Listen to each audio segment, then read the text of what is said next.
Welcome back to my channel Varsha vlogs. ಇವತ್ತಿನ ವಿಡಿಯೋದಲ್ಲಿ ನಾನು ಮಸಾಲೆ ದೋಸೆಗೆ ರೆಡ್ ಕಲರ್ ಚಟ್ನಿ ಹೇಗೆ ಮಾಡೋದಂತ ತೋರಿಸ್ತೀನಿ.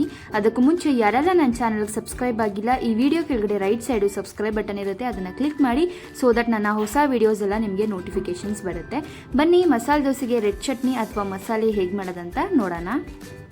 ಫಸ್ಟಿಗೆ ಒಂದು ಪಾತ್ರೆಯಲ್ಲಿ ಬಿಸಿ ನೀರನ್ನು ಕಾಯಿಸ್ಕೊತಾ ಇದ್ದೀವಿ. ನೀರೆಲ್ಲ ಕಾದ ನಂತರ ಅದಕ್ಕೆ 20 ಬ್ಯಾಡ್ಗೆ ಮೆಣಸಿನಕಾಯಿನ ಹಾಕೊಂಡು ನೆನೆಸ್ಕೊಬೇಕು.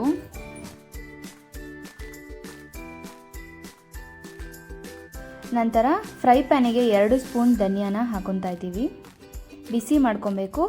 ಅದಾದ ನಂತರ 1 ಸ್ಪೂನ್ ಜೀರಿಗೆಯನ್ನು ಹಾಕೊಂಡು ಬಿಸಿ ಮಾಡ್ಕೊಬೇಕು.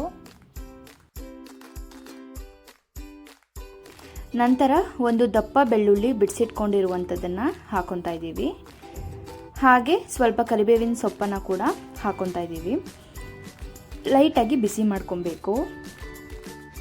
ಇಷ್ಟನ್ನು ಇವಾಗ ಮಿಕ್ಸಿ ಜಾರಿಗೆ ಹಾಕೊತಾ ಇದ್ದೀವಿ. ನಂತರ ನೆನೆಸಿಟ್ಕೊಂಡಿರುವಂಥ ಬ್ಯಾಡ್ಗೆ ಮೆಣಸಿನ್ಕಾಯಿ, ರುಚಿಗೆ ತಕ್ಕಷ್ಟು ಉಪ್ಪು, ನೀರನ್ನು ಆ್ಯಡ್ ಮಾಡ್ಕೊತಾ ಇದ್ದೀವಿ. ಇವಾಗ ಮಸಾಲೆ ರೆಡಿಯಾಗಿದೆ. ನಂತರ ದೋಸೆ ಮೇಲೆ ಮಸಾಲೆಯನ್ನು ಹಾಕ್ತಾ ಇದ್ದೀವಿ. ತುಂಬ ಅಂದರೆ ತುಂಬ ಟೇಸ್ಟಿಯಾಗಿ ಬಂದಿತ್ತು, ನೀವು ಕೂಡ ಟ್ರೈ ಮಾಡಬೇಕು ಇದನ್ನು.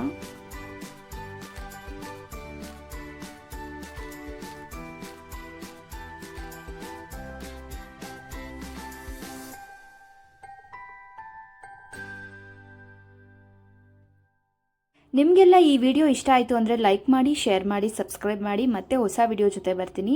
ಅಲ್ಲಿವರೆಗೂ ಯಾರೆಲ್ಲ ನನ್ನ ಚಾನಲ್ಗೆ ಸಬ್ಸ್ಕ್ರೈಬ್ ಆಗಿಲ್ಲ ಪ್ಲೀಸ್ ಸಬ್ಸ್ಕ್ರೈಬ್ ಆಗಿ ಸೊ ದಟ್ ನನ್ನ ಹೊಸ ವಿಡಿಯೋಸ್ ನಿಮಗೆ ನೋಟಿಫಿಕೇಷನ್ಸ್ ಬರುತ್ತೆ. ಮತ್ತೆ ಸಿಗ್ತೀನಿ. ಅಲ್ಲಿವರೆಗೂ ಎಲ್ರಿಗೂ ಟಾಟಾ, ಬಾಯ್, ಟೇಕ್ ಕೇರ್.